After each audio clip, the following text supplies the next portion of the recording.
ginawa namin umaga. Sabi nga niya, bakit hindi muna tayo magsimba sa umaga bago yung ibang trabaho. Hanggang sa masumpungan namin tong community, yung tuwing Sabado, ma-attend kami rito maghapon, tapos ma-attend din kami ng overnight vigil pag Friday.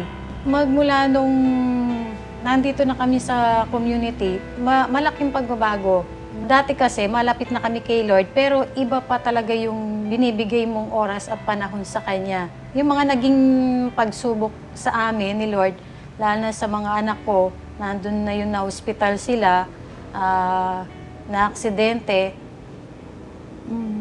nararamdaman namin na nandiyan pa rin siya at hindi niya kami pinababayaan. Kahit ngayon, lalo na ngayon na malaki talagang pagbabago lalo na sa husband ko. Dati kasi, pag naiyaya siya ng mga barkada o kasamahan niya sa trabaho, yan, umiinom. Sa lahat kasi ng ayoko yung umiinom siya.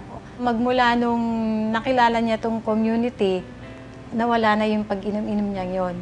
Siyempre, sa mag-asawa, hindi naman mawawala yung may konting away, may tampuhan. Magmula nun, wala na. Naging mas maayos yung pagsasama namin. Tapos mararamdaman mo rin na lahat ng mga kahilingan mo na binibigay sa'yo. Yun ang nararamdaman namin ngayon. Dati kasi, sabi nga ng asawa ko, na manginginom din ako eh. Tapos, sigarilyo, ganun. Anong wala pa ako sa community, halos pag inaya ako ng mga kasama ko sa trabaho, yun, lalabas kami, inom kami, ganun. Unti-unting tinatanggal ng Panginoon yung mga bisyo, yung pag-inom, yung paninigarilyo. At saka, naalala ko nga nung nagkaroon ng excursion sa office namin. Sabi nung manager namin, ang hindi sumama, magmumulta ng 1,000. Tapos sabi niya, taas ng kamay. Nagtaas ako ng kamay, sir ako. Bakit? Sabi. Tapos sumagot yung kasama ko, sir, si Kuya Rod, ano na yan? Praise the Lord na yan, sabi ng ganun. Tuwing linggo, nasa community, sabi. Sabi kong ganyan, okay lang ka ako na kaltasan niya ako ng 1,000 ka ako ganyan. Sa akin naman ka ako, 1,000, i-compare mo dito sa pagdalo sa gawain, mas higit pa yung makukuha mo. Hindi lang 1,000 ang ibabalik ni Lord. Basta yung araw niya, pinagandaan mo para sa Kanya. Meron pa yon yung mga kaibigan ko, nag-text sa akin minsan. Punta ka rito, sabi ng ganun, may birthday. Sabi ko, hindi pwede ka ako, pag linggo ka ako, may gawain kami. Totoo na ba yan? Sabi sa akin. Oo, akong ganyan. Bakit?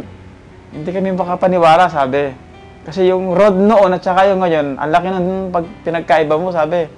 Wala ka nang hilig sa labas, yung paglabas na ganyan. Ba't nawala na yung hilig mo? Wala tayo ka akong magagawa, kaya ako, ang tao ka ako, nagbabago ka ako, ganyan. Siguro, ito na yung panahon na para baguhin ko yung sarili ko, kaya ako, ganyan. Nabibigla sila kasi, malaki daw yung pinagbago ng buhay ko compare nung last na wala pa ako dito sa community. At ako rin, talagang nagtaka rin ako. Dahil, imbis na dati noon, kapag nagkaroon inom tayo, ganyan, minsan, hindi ka makahindi. Pero sumasama ako noon, mga tong eats yan. Nawala sa akin lahat yan. Sabi ko sa sarili ko, waiksi lang ang buhay ng tao eh. Bakit hindi ko ibigay sa Lord yung oras hanggang kaya mo, hanggang malakas ka? Kasi ang iniisip ko, pag dumating yung araw na magkaroon ako ng karamdaman, hindi ko na kaya maglingkod sa Kanya, tapos doon ka maglilingkod. Wala ka ng parang wala ka ng tayo, wala ka ng hindi mo na kaya pumunta ng community, hindi mo na kaya pumunta ng simbahan. Kaya sabi ko, hanggang maaga, hanggang kaya ko pa, pupunta ako ng community at yung talagang yung araw ng isang linggo talaga, inilaan ko sa Kanya.